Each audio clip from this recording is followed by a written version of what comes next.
সুপ্রিয় শিক্ষার্থী, আজকের অনলাইন ক্লাসে তোমাদেরকে স্বাগত জানাচ্ছি। যে যেখান থেকে ক্লাসটি দেখছো সবার প্রতি শুভকামনা।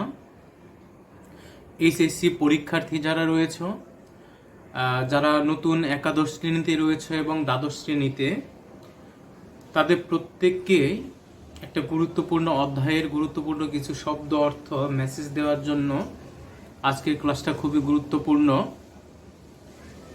এই গুরুত্বপূর্ণ ক্লাসটা তোমরা খুব গুরুত্ব দিয়ে দেখবে এবং আমি একটু গুরুত্ব দিয়েই পড়াবো ইনশাল্লাহ।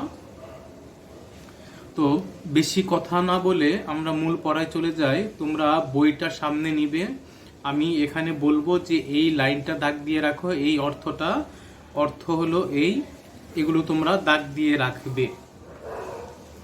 এগুলো লাইভ ক্লাস নিলে দেখা যাচ্ছে আমি ক্লাসটা শেষ করতে পারবো না, এই কারণে ইউটিউবে দিয়ে দেওয়া, যাতে বারবার তোমরা একটু দেখে ক্লাসটা ঠিক করে নিতে পারো, দাগিয়ে রাখতে পারো।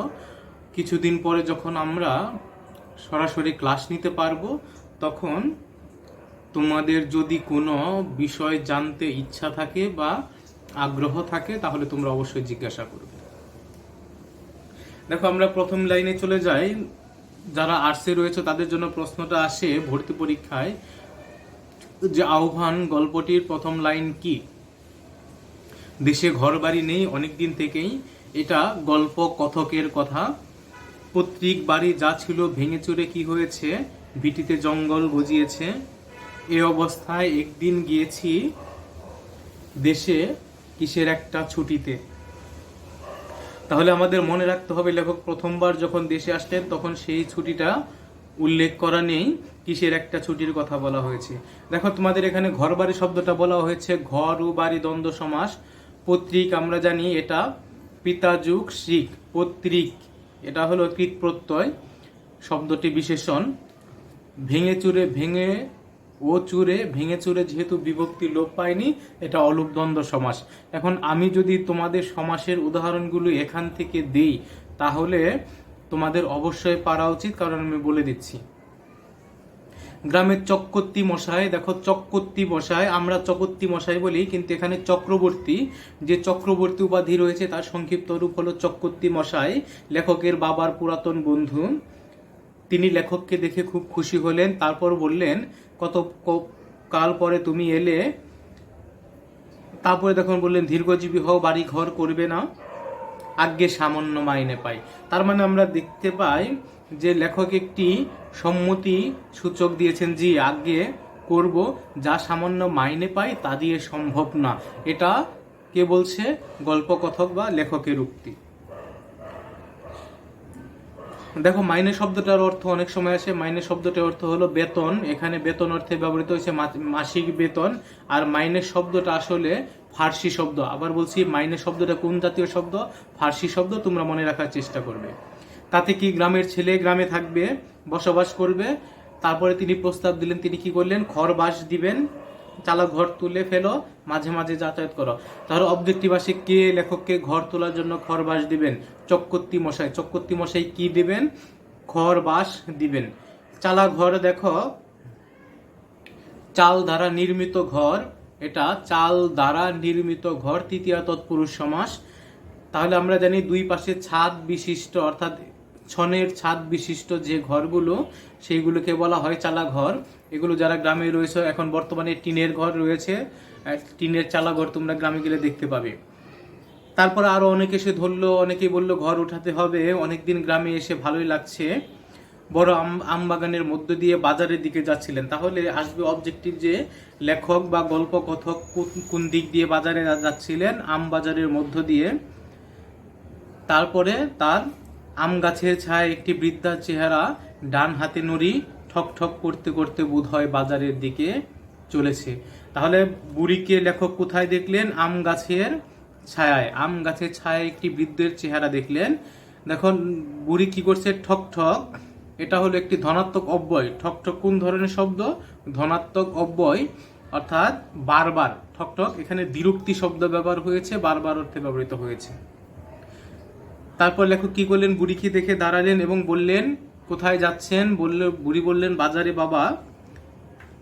বুড়ি তাকে খুব ভালোভাবে দেখতে পারল না, বলল, কে তুমি? চিনলাম না তো। তারপরে লেখক যাই বলছেন, চিনবেন না, আমি অনেকদিন গায়ে আসিনি। তা হবে বাবা, আমি আগে তো কি বলছেন, আমি আগে তো এ পাড়া ও পাড়া যাতাম আসতাম না। এই লাইনটা দাগ দাও, এ পাড়া ও পাড়া, অর্থাৎ এই যে বুড়ি আগে যখন তার স্বামী ছিল তখন সচ্ছলভাবে জীবন যাপন করতো, সেই জন্য তাকে কি করতে হয়নি, এ পাড়া ও পাড়া যেতে হয়নি। ইংলিশে তোমরা যেমন বলো ডোর টু ডোর, অর্থাৎ দরজায় দরজায় ভিক্ষা করা, এখানে বুড়ি তার যে দৈনন্দিন জীবন, সেই জীবনের চাহিদা মেটানোর জন্য তিনি এ বাড়ি ও বাড়ি কি করেন, চেয়ে চেয়ে বেড়ান, চেয়ে চেয়ে নিজের জীবন জীবিকা নির্বাহ করেন, সেই জন্য বলা হয়েছে এ পাড়া ও পাড়া যাতাম আসতাম না। তিনি থাকতে অভাব ছিল না কোনো জিনিসের, গোলা ভরা ধান গরু ছিল, যাই হোক গোয়াল পরা গরু ছিল। তাহলে এ পাড়া ও পাড়া, এ পাড়া এবং ও পাড়া দ্বন্দ্ব সমাস। তারপর তোমাকে তো চিনতে পারলাম না বুড়ি, আমার তো তেনার নাম করতে নেই বাবা। এটা দাগ দিয়ে রাখো, এটা হলো অবজেক্টিভ প্রশ্ন এবং অনুধাবন প্রশ্ন দুই জায়গায় আসে। অবজেক্টিভ প্রশ্নের ক্ষেত্রে বহুপদী এবং উচ্চতর দক্ষতা জনিত অবজেক্টিভ আসে, আর অনুধাবন প্রশ্ন অর্থাৎ এই যে যুগ যুগ ধরে আমাদের যে আগের যে নারী সমাজ ছিল, নারী সমাজে নারীরা যে সামাজিক একটা সংস্কার মেনে চলতো, সেখানে তারা স্বামীদের নাম মুখে আনতো না। তোমরা আমার সন্তান যেন থাকে দুধে ভাতে কবিতা যদি তোমরা কেউ পড়ে থাকো, তাহলে দেখবা সেখানেও লেখা আছে ঈশ্বরী পাটনির কথা। সে স্বামীর নাম মুখে আনেনি। যখন পাটনি জিজ্ঞাসা করে, ঈশ্বরী পাটনি যখন দেবীকে জিজ্ঞাসা করে কে তুমি, তখন দেবী কিন্তু স্বামীর নাম মুখে আনে না। সে কি বলে, অতি বড় বৃদ্ধপতি সিদ্ধিতে নিপুণ, কোনো গুণ নাই তার কপালে আগুন। তাহলে অতি বড় বৃদ্ধপতি, সবচেয়ে বয়োজ্যেষ্ঠপতি, সিদ্ধিতে সবসময় ধ্যানে মগ্ন থাকে, কোনো গুণ নাই তার, আর কোনো গুণ নাই, কপালেও আগুন রয়েছে, তার মানে অগ্নিতিলক রয়েছে। কার কথা বলা হলো, শিবের কথা বলে দিলেন, তিনি প্রতীকের আশ্রয় রূপকের আশ্রয় বলে দিলেন। আর এখানে বুড়ি সরাসরি বলছেন আমার তো তেনার নাম করতে নেই, অর্থাৎ এখানে আমাদের যে সামাজিক কুসংস্কার রয়েছে সেই সামাজিক কুসংস্কারের কথা বলা হয়েছে। তারপরে বলছে করাতের কাজ করতেন। তাহলে আমরা বলতে পারি যে বুড়ির স্বামী কিসের কাজ করতেন, করাতির কাজ। করাতি মানে কাঠ ভাঙানোর কাজ করতেন। বললাম তোমার ছেলে আছে, কেউ নেই, একমাত্র কি আছে, নাত জামাই আছে, সেও কি করে না, দেখে না, তারও কষ্ট, ভাত জুটে না সব দিন, বুড়িকে পকেট থেকে কিছু পয়সা বার করে দিলাম। তারপরে চলে যাচ্ছে আরেকটু দূরে। পরের দিন সকালে ঘুমটি উঠেছে এমন সময় সেই বুড়ি ঠক ঠক করতে আসলো, অর্থাৎ ও হাজির। তিনি কি বললেন, যে থাকি এক জ্ঞাতি খোরার বাড়ি। তিনি বললেন ও হলো জমির করাতের স্ত্রী, অর্থাৎ লেখক জ্ঞাতি খোরার বাড়ি এসে উঠেছেন, নিজের কোনো ঘর বাড়ি এখনো করেননি। তাহলে বুড়ির স্বামীর নাম হলো জমির করাতি। অবজেক্টিভ প্রশ্ন আসবে যে বুড়ির স্বামীর নাম কি। তারপরে বলল বোধহয় একটু চোখে কম দেখে। বললাম এই যে আমি এখানে। তারপরে সে উঠানের কাঁঠাল তলায় বসে আপন মনে খানিকটা কি করেন, বকে গেল। পরদিন কলকাতা চলে গেলাম, ছুটি ফুরিয়ে আসলো। তারপর দেখো কয়েক মাস পর জ্যৈষ্ঠ মাসের গরমের ছুটিতে আবার, অর্থাৎ দ্বিতীয়বার লেখক কখন আসলেন, অবজেক্টিভ প্রশ্ন আসে যে লেখক দ্বিতীয়বার কবে গ্রামে ফিরলেন, অবজেক্টিভ প্রশ্ন তোমরা দাগিয়ে রাখো। তারপরে নতুন ঘরটিতে উঠলেন কোন মাসের ছুটিতে, জ্যৈষ্ঠ মাসের যে গরমের ছুটিতে আসলো, সেই ছুটিতে এসে কি করলেন, নতুন ঘরখানায় উঠলেন। লেখক কোথায় বসবাস করেন, কলকাতাতে। পরের লাইনে আছে কলকাতায় ব্যস্ত যে কর্মজীবন, সেখানে বুড়িকে তার কখনো মনে পড়েনি। যাই হোক, পরদিন সকালেই বুড়ি আবার কি করেছে, তোমার লেখকের ঘরের সামনে এসেছে। বললাম ভালো আছো, ময়লা ছেঁড়া কাপড়ের প্রান্ত থেকে গোটা কতেক আম খুলে আমার সামনে মাটিতে রেখে বলল আমার কি মরণ আছে রে বাবা। তাহলে দেখো এই যে বুড়ির উক্তিটা, আমার কি মরণ আছে রে বাবা, তাহলে লেখকের প্রতি বুড়ির যে অনুরাগ, যে ভালোবাসাটা তৈরি হয়েছে, যে সন্তান বাৎসল্য তৈরি হয়েছে, সেই সন্তান বাৎসল্যের অধিকার থেকে কিন্তু এই কথাটা বলেছে, আমার কি মরণ আছে রে বাবা। জিজ্ঞেস করলাম ও আম কিসের। দন্তহীন মুখে একবার হাসবার চেষ্টা করে বলল ও গোপাল আমার, তোর জন্য নিয়ে এলাম গাছের আম, বেশ করা মিষ্টি, খেয়ে দেখা এখন।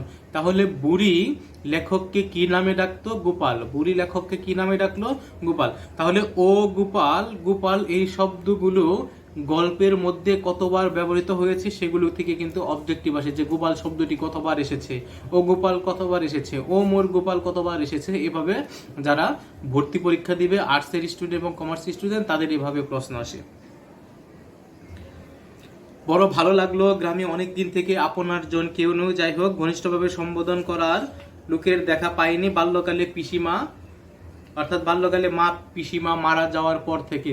তাহলে লেখক এখানে বুড়িকে মা পিসিমার, দেখো লেখকে কিন্তু বুড়িকে কি করলেন, মা পিসিমার যে স্থান রয়েছে সেই স্থানে বুড়িকেও অবস্থান অর্থাৎ স্থান দিলেন। তাহলে দুজনের মধ্যে দেখো কোনো সম্পর্ক অর্থাৎ কথাবার্তা কোনো সম্পর্ক ছাড়াই ধীরে ধীরে একটা আত্মীয়তার সম্পর্ক তৈরি হচ্ছে, যেটা রক্তের সম্পর্ক নয়, আত্মার সম্পর্ক।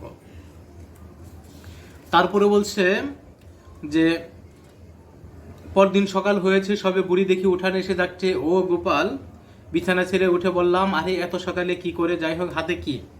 বৃদ্ধার হাতের নড়ি আমার দেওয়ার। নড়ি মানে কি? যেটা ভর দিয়ে লাঠি, যেটার উপর ভর করে বুড়ি চলাফেরা করে, সেটাকে বলা হচ্ছে। এক ঘটি দুধ আনলাম তোর জন্য। কতটুকু দুধ এনেছিল সেটা মনে রাখবে। ঘটি দেখো, ঘটি আসলে হলো ঘাটর আকৃতির, গোলাকার ঘাটর আকৃতির যে পাত্রগুলো, অর্থাৎ ধাতুময় যে জল পাত্রগুলো, তামার যে পাত্রগুলো ছিল আগে তোমার পানি পান করার জন্য, সেগুলোকে বলা হতো ঘটি। তো এক ঘটি দুধ নিয়ে আসলেন বুড়ি, কার জন্য? এই যে তার যে সন্তানটা, সেই সন্তানের জন্য। তারপরে দেখো সে কি দুধ পেলে কোথায় এত সকালে? আমায় মা বলে ডাকে ওই হাজরা বেটার বউ। এই লাইনটা দাগ দিয়ে রাখবে তোমরা, যে বুড়িকে কে মা বলে ডাকে? হাজরা বেটার বউ, তারও কেউ নেই, মোর চালা ঘরের পাশে ওর চালা ঘর। যাই হোক, তারপরে বলছে আমার বুড়ি যখন তাকে বলছিল আমার গোপাল দুধ খেতে পায়নি, আজ বুড়ে দেখি আমায় ডাকছে, মা উঠো তোমার গোপালের জন্য দুধ নিয়ে যাও। তারপরে লেখক এর মধ্যে দেখো এখানে একটু ক্লাইম্যাক্সের মতো আছে, যে কতটা দুধ, বুড়ি একটু ঘাবড়ে গেল, কত দাম দিতে হবে। তখন লেখক যখন দাম দেওয়ার কথা বললেন, তখন বুড়ি ঘাবড়ে গেলেন, ভয়ে ভয়ে বললেন, পয়সা কেন বাবা? অর্থাৎ যেখানে ভালোবাসার দান থাকে, যেখানে ভালোবাসার দান থাকে, আত্মীয়তার দান থাকে, যেখানে আরেকজন মানুষের জন্য ভালোবেসে কেউ নিজের যদি বলি এটাকে নিজের অনুরাগ থেকে যদি কাউকে কিছু দান করে, কাউকে কিছু গিফট করে, সেটার কিন্তু মূল্য দিতে গেলে সেখানে হিতে বিপরীত হয়। অর্থাৎ যে মানুষটাকে মূল্য দিতে যাবে সেই মানুষটা কষ্ট পায়। তো বুড়ি সেই রকম হৃদয়ের মাঝে একটু কষ্ট পেলেন এবং বুড়ি ঘাবড়ে গেলেন, যে এই যে যাকে সন্তান স্নেহ দিচ্ছেন, যার সাথে একটা সম্পর্ক গড়ে উঠছে, তার সাথে কি সম্পর্ক ছিন্ন হয়ে যাচ্ছে? এটা বুড়ির মনে একটা ভয়ের উদ্রেক হলো। পয়সা না তো তুমি দুধ পাবে কোথায়? লেখক বলছেন, তা হোক, তুমি পয়সা নিয়ে যাও, সেও তো গরিব মানুষ। আচ্ছা, তারপরে বুড়ি পয়সা নিয়ে চলে গেল বটে, কিন্তু সে যে দমে গিয়েছে তার কথাবার্তার ধরনে বেশ বুঝতে পারলাম। তারপরে লেখক বলছে, দেখো এখানে একটা লাইন দাগ দাও, যে মনে পড়ে গিয়েছে আমার উপর স্নেহের দান এমন করা ঠিক হয়নি। অর্থাৎ বুড়ির কি রকম হয়তো মন পড়ে গিয়েছে, তার মানে বুড়ির হয়তো তার উপর স্নেহ মমতা তৈরি হয়েছে, সেই জন্য বলেছে স্নেহের দান এমন করা ঠিক হয়নি। এটা দাগ দিয়ে রাখো। অর্থাৎ ভালোবাসার যে দানটা সেটা হয় অকৃত্রিম, অমূল্য, সেটার কোনো মূল্য হয় না, সেই বিষয়টা এখানে বুঝিয়েছে। তারপরে বলছে প্রতিদিন সকাল না হতে সে কি করতো, নিয়মিত এসে পড়ে। ও গোপাল দুটি কচি শশার জালি এনেছে। অর্থাৎ কয়টি কচি শশার জালি এনেছিল, অবজেক্টিভ আসবে। তারপরে বুড়ি তোমার চলে কিসে? ওই যে যাকে মেয়ে বলি বড্ড ভালো, আমাকে না দিয়ে কিছু খায় না। তা একদিন মোর ঘরখানা, অর্থাৎ বুড়ি লেখককে কি করলেন, নিমন্ত্রণ করলেন যে আমার ঘরখানা দেখতে আসো, নতুন খেজুর পাতার চাটাই বুনে রেখেছি তোমার জন্য। তাহলে লেখকের জন্য বুড়ি কি পুঁতে রেখেছেন বা বুনে রেখেছেন? খাজুর পাতার চাটাই। আসলে খাজুর থেকে তোমার এসেছে খজ্জুর, খজ্জুর থেকে হলো খজুর, খজুর থেকে খেজুর, যেটাকে বলা হয় ডেট পাম, তোমরা জানো। তারপরে সেবার আর লেখক ছুটি পেলেন না, ছুটি বেশি নেই, বাড়িতে গেলেন না, চলে গেলেন। তারপরে দেখছেন যে কদিন গ্রামে রোজ আস্তে আস্তে ভুলবেন না, এটা ওটা নিয়ে আসতেন, সেই বিষয়গুলো বলা হয়েছে। কখনো এক ছড়া কাঁচা কলা, কি এক ফালি কুমড়া। পুনরায় গ্রামে এলাম 5-6 মাস পরে, আশ্বিন মাসের শেষে। তাহলে আশ্বিন মাসের শেষে লেখক তৃতীয়বারের মতো, কত এসো 5-6 মাস পরে তৃতীয়বারের মতো গ্রামে আসলেন। তাহলে অবজেক্টিভ আসতে পারে লেখক কতবার কলকাতা থেকে গ্রামে এসেছিলেন। দেখি আমরা আরো পাই কিনা। কয়েকদিন ঘরে বসে আছি, বাইরের উঠোনে কে যেন দাঁড়িয়ে জিজ্ঞেস করলো, বাবু ঘরে আছেন গা? তারপরে দেখো এখানে মধ্যবয়সী স্ত্রী লোক আমায় দেখে সলজ্জভাবে মাথায় কাপড়, আচ্ছা যাই হোক, বললেন, বাবু কবে এসেছেন? তারপরে বললেন, আমাকে সেই মা পেটিয়ে দিলেন, অর্থাৎ 5-6 হলো আমাকে, অর্থাৎ 5-6 দিন হয়ে গেছে। লেখকের কিন্তু বুড়ির কথা মনে নেই, বুড়িকে দেখতেও যায়নি। তাহলে বুড়ি কি করেছেন, তার সাথে যে মহিলাটি থাকে তাকে কি করেছেন, লেখকের কাছে খবর পাঠানোর জন্য পাঠিয়ে দিয়েছেন। সে বড্ড অসুখ, এবার বোধহয় বাঁচবে না, গোপাল কবে আসবে, গোপাল কবে আসবে। যাই হোক, এটা বুড়ির আবদার, লেখক যেন তাকে দেখতে যায়। তবে বিকেলের দিকে বেড়াতে গেলেন লেখক, সেখানে গিয়ে দেখলেন যে বুড়ি মাদুরের উপর বসে আছে, মাথায় মলিন বালিশ। তাহলে অবজেক্টিভ আসে, বুড়ির মাথায় কেমন বালিশ ছিল, মাথায় মলিন বালিশ ছিল। তারপরে বলা হচ্ছে যে আমি কাছে গিয়ে দাঁড়াতেই দেখো বুড়ি তার লেখকের দিকে চাইলেন এবং ধর্মর করে বিছানা থেকে ওঠার চেষ্টা করলেন। বুড়ি আলহাদে আটখানা, দেখো বুড়ি আলহাদে আটখানা মানে কি, উল্লাসে, যেটা বলা হয় আত্মহারা, খুশিতে ফেটে পড়া। তাহলে উল্লাসে আত্মহারা বা খুশিতে ফেটে পড়া, এটা হলো আহ্লাদে আটখানা, অর্থাৎ খুব বেশি খুশি হওয়া। বসবার দরকার নেই, থাকো। তারপরে গোপালের ওই খাজুরের পাতাটা, অর্থাৎ বুড়ি যে খাজুরের পাতাটা, খেজুর গাছের যে পাতাটার বিছানা বুনে রেখেছিল, সেটাতে কি করলেন, বসতে দিলেন। তারপরে দেখো ঠিক যেন, পরে লেখক বলছে, ঠিক যেন আপনার মা কি পিসিমার মতো অনুযোগে সুরে বলতে লাগলো, তোর জন্য খাজুরের চাটাই খানা কতদিন আগে বুনে রাখলাম, ওখানা পুরনো হয়ে যাচ্ছে, তুই একদিন এলো না গোপাল, অসুখ হয়েছে তাও দেখতে এলি না। দেখো এই যে বলছে ঠিক যেন আপনার মা কি পিসিমার মতো, এখানে অনুধাবন প্রশ্ন আসে। অর্থাৎ বুড়ি, এখানে বুড়ির সাথে লেখকের যে সম্পর্কটা, সেই সম্পর্কটার গুরুত্ব বোঝাতে গিয়েই লেখক এই উক্তিটি করেছেন আহ্বান গল্পে। অর্থাৎ দুজনের সম্পর্কের মধ্যে যে গুরুত্বটা, সেই গুরুত্বটা বুড়ির লেখকের প্রতি বুড়ির যে একটা অভিমানগত ভালোবাসা, সেই অভিমান স্বরূপ ভালোবাসার কথা বলেছেন। এখানে অভিমান বলতে আমি রাগ বুঝাচ্ছি না, এটা হলো ভালোবাসাপূর্ণ যে অভিমান, সেই অভিমানের যে কথাটা থাকে মাঝে মাঝে আমরা বলি, অনেকে বলে থাকে, বন্ধুদের বলে থাকি, সেই কথাটাই বলেছে। তারপরে বুড়ির চোখ বেয়ে জল গড়িয়ে পড়ছে। তারপরে বুড়ি বলল যে আমি যদি মরি, আমার কাফনের কাপড় তুই কিনে দিস। লাইনটা দাগ দিয়ে রাখো, অবজেক্টিভ প্রশ্ন এবং অনুধাবনের প্রশ্ন। তাহলে এখানে কিন্তু লেখকের যে দার্শনিক বিষয়, দার্শনিক অর্থাৎ লেখকের দৃষ্টিভঙ্গি, যে লেখক একটা উদার মানবিক দৃষ্টিভঙ্গি দিয়ে লিখেছেন যে বুড়ি যাকে তিনি সন্তান স্নেহ দিয়েছেন, সন্তানের মতো স্নেহ দিচ্ছেন, সন্তানের মতো ভালোবাসতে চেয়েছেন বা ভালোবাসেন, তার প্রতি বুড়ির একটা আবদার প্রকাশিত হয়েছে। বুড়ি কিন্তু এখানে ধর্মের দিক থেকে চিন্তা করেননি, অন্য কোনো দিক থেকে চিন্তা করেননি, বুড়ি চিন্তা করেছেন মানুষ হিসেবে। অর্থাৎ একজন অশিক্ষিত একবারে বৃদ্ধ মহিলার মুখ দিয়ে লেখক একটা অসাম্প্রদায়িক যে কথা, সেই কথাটা প্রকাশ করিয়ে দিলেন, যেটা এই সমাজে, আমাদের শিক্ষিত সমাজে যে মানুষগুলো আমরা রয়েছি, সেই সমাজে কখনো কল্পনা করা যায় না। কিন্তু একেবারে নিম্ন সমাজ থেকে লেখক সেই দৃষ্টিভঙ্গিটা আমাদের সামনে তুলে ধরলেন। তারপরে লেখক কি করলেন, বুড়ির যে পাতানো মেয়ে রয়েছে, হাজরা বেটার বউ, তার হাতে কিছু টাকা পয়সা দিলেন এবং বুড়ি সেই যাত্রা ভালো হয়ে উঠল। বছর খানেক আর গ্রামে যায়নি, বোধহয় 1.5 বছর হবে। তার মানে এই যে আসলেন তৃতীয়বার আসার আর 1.5 বছর পরেও গ্রামে যায়নি। একবার শরতের ছুটির পর 2 দিন ছুটি হাতে আছে। তার মানে লেখকের শরতের ছুটির পর আর 2 দিন মাত্র বাকি আছে। দেখো এই লাইনগুলো তোমরা খুব মনোযোগ দিয়ে শুনবে। তারপরে গ্রামে গেলেন, গ্রামে ঢুকতে না ঢুকতে পরশু সর্দারের বউ দিগম্বরীর সঙ্গে। তাহলে দেখো লেখককে বুড়ির মৃত্যু সংবাদটা প্রথম কে দিল, দিগম্বরীর স্বামীর নাম কি, পরশু সর্দার। অবজেক্টিভ প্রশ্ন আসে, তুমি এলে সে বুড়ি যে গতকাল রাতে মারা গিয়েছে, তোমার নাম করলো বড্ড, ওর সেই পাতানো মেয়ে আজ সকালে বলেছে। আমি এসেছি শুনে বুড়ির নাচ জামাই দেখা করতে এলো। তারপরে বলল যে এই লাইনটা দাগ দাও, যে বুড়ি যে বলেছিল যে আমি মরে গেলে তুই আমার কাফনের কাপড় কিনে দিস, ওর স্নেহাতুর আত্মা বহুদূর থেকে আমায় আহ্বান করে এনেছে। এই লাইনটা দাগ দাও, আমার মন হয়তো ওর ডাক এবার তাচ্ছিল্য করতে পারেনি। তাহলে ওর স্নেহাতুর আত্মা, বুড়ি যে স্নেহ দিয়েছেন, ভালোবেসেছেন, সেটা ছিল হৃদয় নিংড়ানো, হৃদয়ের ভালোবাসা, আত্মার ভালোবাসা। সেই আত্মার ভালোবাসার আহ্বান যেন লেখককে এত দূর থেকে ডেকে নিয়ে এসেছে।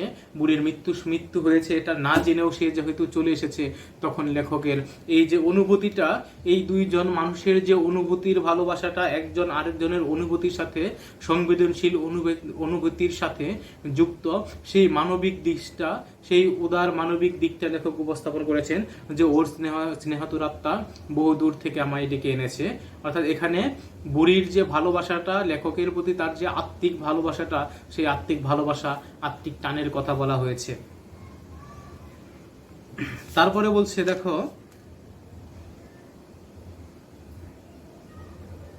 কাপড় কেনবার টাকা দিলাম, নাচ জামাই বলে গেল মাটি দেওয়ার সময় একবার যাবেন বাবু 12টা আন্দাজ। তাহলে বুড়িকে কখন মাটি দেওয়া হবে? 12টা আন্দাজ যাবেন। শরতের কটুক্তিগত গন্ধে গন্ধ ওঠা বনজোপ মাকাললতা দোলন একটা প্রাচীন তিত্তিরাজ গাছের তলায় বুড়িকে সমাহিত করা হলো। দেখো, অর্থাৎ কবর দেওয়া হয়েছে বুড়িকে কোথায়? একটা তিত্তিরাজ গাছের তলায় বৃদ্ধাকে কবর দেওয়া হয়েছে। তারপর দেখো, আব্দুল শুকুর মিয়া নসর আমাদের সঙ্গে পড়তো আবেদ আলী। তাহলে লেখকের সাথে কে পড়তো? আবেদ আলী। আবেদ আলী ছেলেকে গনি। এগুলো অবজেক্টিভের জন্য আসবে, মনে রেখো খুব ভালো করে। এরা সকলে গাছের ছায়ায় বসে। প্রবীণ শুকুর মিয়া, দেখো, প্রবীণ শুকুর মিয়া আমায় দেখে বলল, এই যে বাবা, বুড়ি মাটি দেওয়ার দিন তুমি কন্যা থেকে এলে, তুমি তো জানতে না বুড়ি তোমায় বড্ড ভালোবাসতো। দুজন জোয়ান ছেলে কবর খুঁড়ছে। কবর দেওয়ার পর সকলে এক কোদাল করে মাটি দিল। শুকুর মিয়া বলল, দাও বাবা, তুমিও দাও। তাহলে কে বুড়ির কবরে মাটি দেওয়ার জন্য আহ্বান করলো গল্পকথককে? শুকুর মিয়া। এটা অবজেক্টিভ প্রশ্ন আসে। দিলাম এক কোদাল মাটি, সঙ্গে সঙ্গে মনে হলো ও বেঁচে থাকলে বলে উঠতো, ও মোর গোপাল। অর্থাৎ এখানে ও মোর গোপাল বলতে এই যে বুড়ির যে অনুভূতির ডাকটা, বুড়ির যে আত্মার যে আবেদনটা, আহ্বানটা, সেই আহ্বানের কথা বলা হয়েছে। এবং শেষ পর্যন্ত এসে এই যে গোপাল বা গল্পকথক, সে কিন্তু বুড়ির ভালোবাসাটা, বুড়ির যে লেখকের প্রতি যে স্নেহটা ছিল, সেই স্নেহটা সে অনুধাবন করতে পেরেছে, এবং সেই কারণেই সে বলে উঠেছে, ও মোর গোপাল। দেখো, তোমাদের যে কয়টা সৃজনশীল প্রশ্ন আসে, তার মধ্যে থেকে অনুধাবন প্রশ্ন যে কয়টা আসে, সৃজনশীল প্রশ্ন বিভিন্ন বোর্ডে বিভিন্ন সময় এসেছে, সেগুলোর মধ্যে একটা রয়েছে, স্নেহের দান এমন কথা করাটা ঠিক হয়নি। অর্থাৎ স্নেহের সাথে যে কখনো মূল্য হয় না, ভালোবাসার যে কখনো মূল্য হয় না, সেই কথাটা বোঝাতে গিয়েই এই উক্তিটি করেছেন। ওর স্নেহাতুর আত্মা বহুদূর থেকে আমায় আহ্বান করে এনেছে। অর্থাৎ এখানে যে বুড়ির মৃত্যুর পর দিন লেখকের যে চলে আসাটা, সেই চলে আসার প্রসঙ্গে বলতে গিয়ে এই কথাটা বলা হয়েছে, যে লেখকের মনে হলো যে বুড়ির এই যে আত্মার যে আহ্বান, সেই আহ্বানের কারণেই বুড়ির মৃত্যুর দিনও সে এসে উপস্থিত হতে পেরেছে, সেই কারণে বলে হয়েছে। তারপরে, চিনবে না আমি অনেক দিন গায়ে আসিনি। কে করেছে উক্তিটি? এটা গল্পকথক উক্তিটি করেছেন বুড়িকে চিনতে না পেরে, বা বুড়ি তাকে চিনতে পারবে না, সেই জন্য বলেছেন। আমার মন এবার আর ওর ডাক, অর্থাৎ আমার মন হয়তো ওর ডাক এবার আর তাচ্ছিল্য করতে পারেনি, অর্থাৎ ফেলে দিতে পারেনি। অর্থাৎ এই যে স্নেহের ডাক, বুড়ির যে স্নেহের ডাক, সেই স্নেহের ডাক বা স্নেহের আহ্বান আর কি করতে পারেনি? শেষ করতে পারে, আর কি করতে পারেনি তোমার, এটাকে আমরা বলি যে উপেক্ষা করতে পারেননি, সেই বিষয়টা বলা হয়েছে। তাহলে এই বিষয়টা আমরা যে আহ্বান গল্পটি পড়লাম, সেখানে তোমাদের শিখন বল, বিষয়ভিত্তিক যে বিষয়গুলো, সেগুলো বলে দিয়েছি, অসাম্প্রদায়িক চেতনা, উদার মানবিক চেতনার বিষয়গুলো বলে দিয়েছি। তো তোমরা সকলেই খুব ভালো করে ক্লাসটা দেখে বইয়ের মধ্যে দাগিয়ে নিবে, এবং এখান থেকে কমপক্ষে 15টা করে অবজেক্টিভ, এবং আমি যে 4 থেকে 5টা অনুধাবন প্রশ্ন দিয়েছি তোমাদেরকে, সেই অনুধাবন প্রশ্নগুলো কি করবা? নোট করার চেষ্টা করবা। আমি তোমাদের কিন্তু কখনো হোমওয়ার্কের জন্য বলি না বা চাপ দিই না। তোমাদের মধ্যে কয়েকজন আছো যাদের কাজ আসলে সত্যি ভালো লাগে, প্রশংসার দাবিদার। আমি ক্লাস শেষ করার সাথে সাথে তোমরা হোমওয়ার্কগুলো দিয়ে দাও। আমি খুব একটা তোমাদেরকে বলিনি, প্রথম 2-1টা ক্লাসে বলেছিলাম যে হোমওয়ার্কগুলো জমা দিবে ছবি তুলে। তারপর দেখছি যে না, তোমরা নিজেরাই আসলে দিচ্ছ, এই বিষয়টা সত্যিই ভালো লাগার। তো তোমরা এগুলো নোট করে রাখবে, আমি চাই বা না চাই তোমার ব্যক্তিগত জীবনে প্রয়োজন হবে। ধন্যবাদ সকলকে, ভালো থেকো।